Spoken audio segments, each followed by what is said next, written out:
Football fans, we need to talk, because something just happened that could change the World Cup forever. UEFA, the most powerful football confederation on the planet, has announced that it will boycott future FIFA World Cups. No more European teams at the World Cup. No France, no England, no Spain, no Portugal. Stick around, because by the end of this video, you're going to understand exactly why this is happening, what it means for the sport you love, and whether this fight could actually end the World Cup as we know it. On Thursday, UEFA held an emergency meeting with all 55 of its member associations. And when I say emergency, I mean it. This wasn't a scheduled catch-up. This was football's biggest power players dropping everything, because FIFA President Gianni Infantino had crossed a line they were not willing to accept. Infantino wants to sell a piece of the World Cup.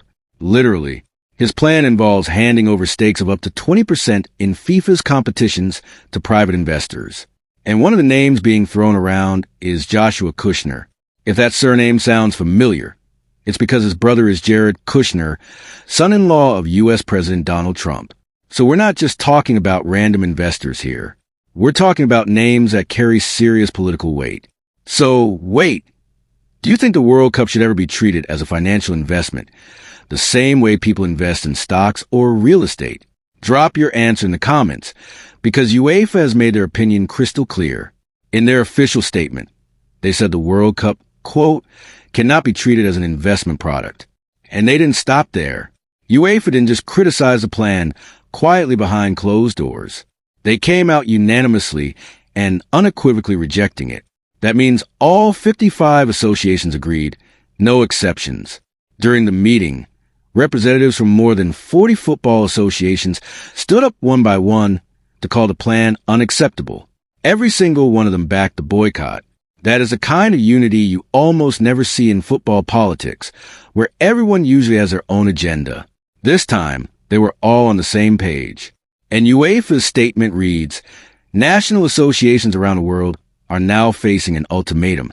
And I'm going to read this part directly because it's powerful. They said associations must either accept the irreversible capture of football's greatest competitions or bear the consequences. Think about that phrase for a second. The irreversible capture of football's greatest competitions. That's not the language of a minor disagreement. That's the language of confederation that believes the soul of the sport is at stake. So what exactly did UEFA commit to? They said no national team from their member associations will take part in any FIFA competition for as long as these investment proposals remain alive. The only way this boycott gets called off is if FIFA completely abandons the plan and gives binding guarantees that it will never again open its governance or competitions to private ownership. I mean a complete surrender from FIFA's side. Now, let's talk timing, because this could not have come at a more sensitive moment. The next Men's World Cup is set to be hosted by Spain, Portugal, and Morocco in 2030. The next Women's World Cup is heading to Brazil in 2027. Imagine spending years building stadiums, selling tickets, and marketing a tournament, only for the confederation that produces the strongest football nations on earth to simply walk away. What do you think happens to a World Cup without European teams? Would you even watch it? I want to hear your honest take in the comments below. Because here's the thing. Europe isn't just another confederation. Look at the numbers from this year's tournament alone. 3 of the 4 semifinalists were European nations, France, England, and the eventual winner, Spain. Historically, European teams have won 13 of the 23 Men's World Cups and 4 of the 9 Women's World Cups. That is dominance on a level no other confederation can currently match. So when UEFA says they're stepping away, they're not bluffing about their leverage. They're removing the single biggest draw of the entire tournament. UEFA's argument goes deeper than just money too. They're worried about what happens once private investors get a seat at the table. Their concern is that commercial pressure would start influencing sporting decisions, match schedules, competition formats, even how tournaments are structured, all of it potentially shaped by people whose main goal is profit, not the integrity of the game. UEFA put it bluntly in their statement, saying football's future cannot be dictated by the expectations of those whose first duty is to maximize financial return. That's a direct shot at the idea of turning football governance into a shareholder meeting. This reaction didn't go unnoticed at the highest levels of European politics either. Glenn McAuliffe, the EU Commissioner for Sport, publicly praised UEFA's decision. He said he was proud to see Europe's football associations leading on governance, standing firm on their principles, and defending the integrity of the game. When politicians start weighing in on football governance disputes, you know this has become bigger than just sport. But the interesting part is, the part most people are missing is Infantino's plan is not automatically dead just because UEFA said no.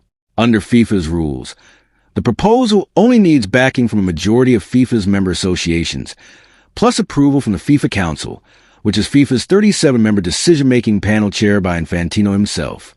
And here's the serious part.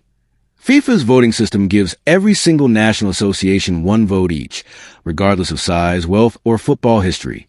That means tiny footballing nations carry exactly the same voting power as football giants like Spain, Germany, or Brazil.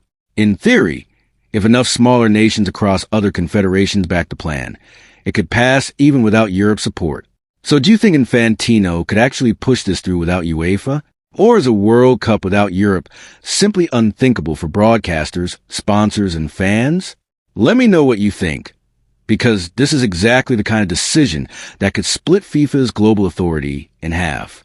Realistically, though, a coordinated European withdrawal would be a nightmare for everyone involved in the business side of football. We're talking about players, broadcasters, and sponsors all facing massive consequences. Broadcasters pay enormous sums for World Cup rights partly because of European teams and their fan bases. Sponsors invest based on global viewership, and European football commands some of the largest audiences on the planet. Take that away, and suddenly the tournament becomes a much harder sell. And let's not forget just how influential UEFA actually is within FIFA's structure. UEFA is FIFA's most influential confederation, both politically and financially. Their 55 member associations represent more than a quarter of FIFA's total 211 members. That is not a confederation FIFA can simply brush aside. The plot is thickening even further, because UEFA isn't necessarily standing alone in this fight. CONCACAF, which covers North America, Central America, and the Caribbean, held its own emergency meeting on Thursday evening, and there are strong signs they could follow UEFA's lead and join the boycott. If that happens, Infantino's investment plan could be in serious trouble, because now you're not just talking about Europe walking away. You're talking about two of the most commercially powerful confederations in world football standing united against him. So where does this leave us? FIFA wants private money in the World Cup. UEFA says absolutely not, and they're willing to sacrifice participation in the sport's biggest stage to prove they mean it. Infantino technically has a path to push this through anyway, but doing so risks alienating confederations that generate the most value, the most viewership, and the most history in the tournament. This is shaping up to be one of the biggest power struggles in modern football governance, and honestly, nobody knows exactly how it ends yet. Before you go, I want to know your take. Do you think FIFA should ever allow private investors into the World Cup? Do you think UEFA is right to boycott? Or is this all just political posturing that gets resolved behind closed doors before 2030?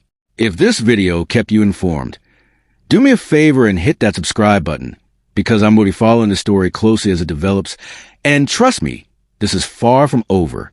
Turn on notifications too, so you don't miss the next update the moment FIFA responds. Thanks for watching, and I'll see you in the next one.